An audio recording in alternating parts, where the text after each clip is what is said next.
afternoon, Tomasians. I'm Audrey. I'm Glayan. And I'm Andrea. From 2 Biology 3. Today, we will now interview one of the most prominent professors in the University of Santo Tomas College of Science. Let's go!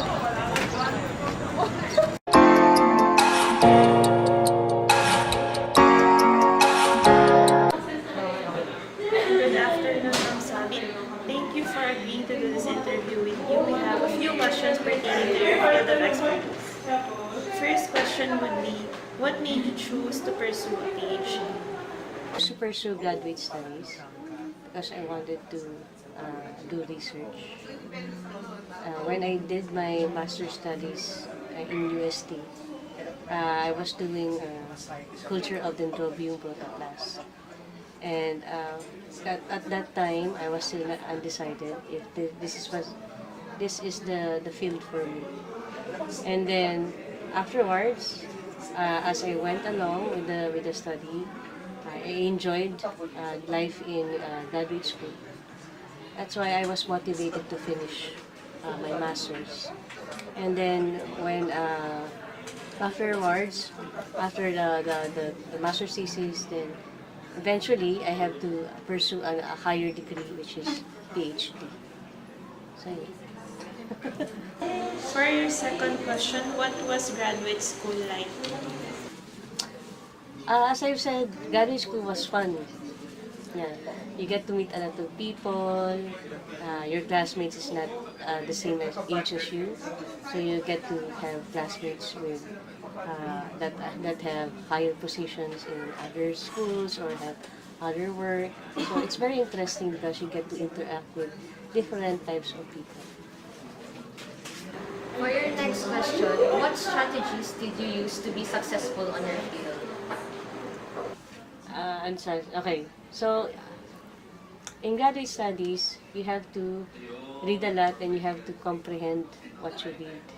Okay, because in college, mostly you just have to memorize and memorize and memorize. But in graduate school, you have to apply all of those things that you have learned. So yeah, so in order for me to finish my studies, you have to be focused. You have to be determined to finish.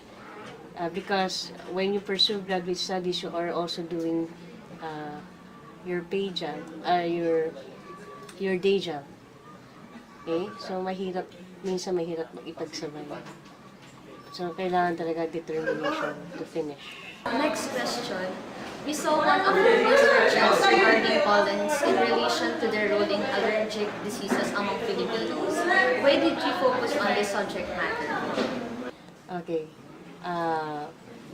Because I was interested in studying pollen. First of all, I was interested in studying pollen way back in when I was doing my master's thesis. That I also went to the National Museum. I applied the job there as an RA to just to help in the study of pollen. Okay, so yun. Okay, so afterwards, after my master's thesis, when I was looking at topics to study on, because in PhD, the one that you're going to study, that will be your expertise for life. Supposedly. Okay, supposedly. Ideally that should be your expertise for life.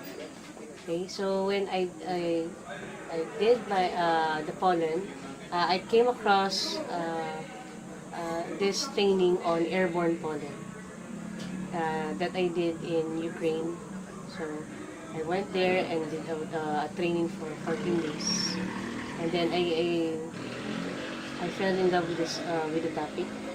Okay, because I have to count the airborne pollen in the atmosphere, and then I have to see kung ano yung mga dominant pollen, and then the application of that is on allergy. So yun, that is how I came to study pollen allergy. Next question. Next question. What were the difficulties that you've encountered during your research? There are a lot of difficulties. For 3 years, I have to do this research. For the first year, I have to collect airborne pollen using equipment. My first difficulty was to assess first the vegetation around.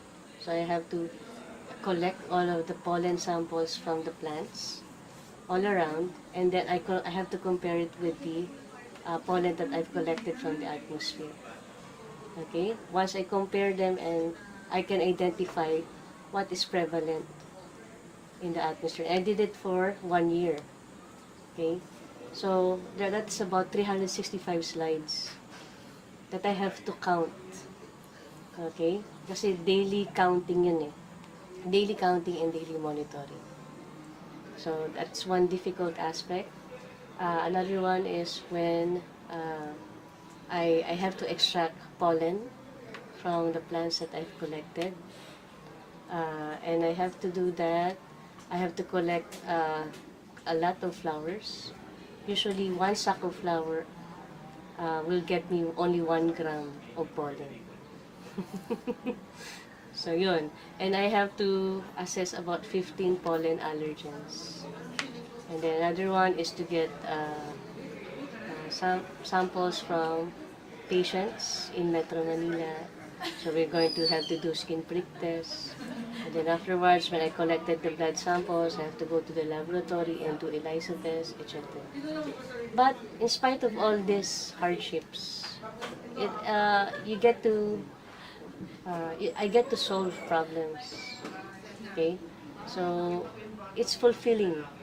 It's actually fulfilling to solve these problems, and then you write about it and publish it in an article, and then you see your study being read by people abroad. Yeah, yeah, fulfilling naman siya kahit gano'n.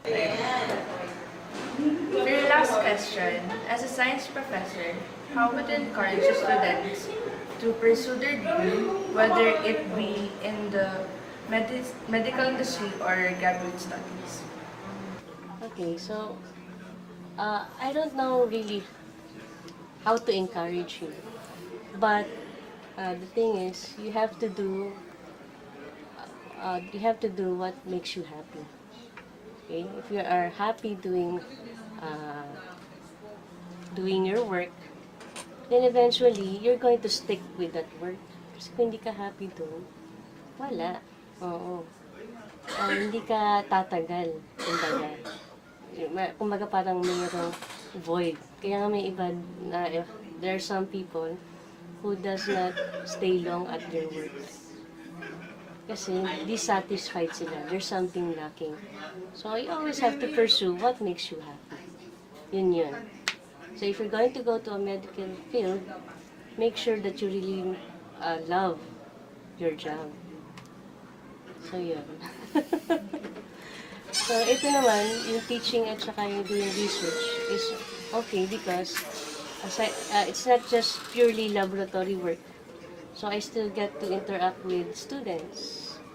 So hindi siya ganun ka-monotonous. And I also get to go to other countries, attend conferences, and talk about my study to them. So, ganun din. Mas masaya. Sige po. Thank you po for the interview and for your time. Okay. Thank you too. Thank you po.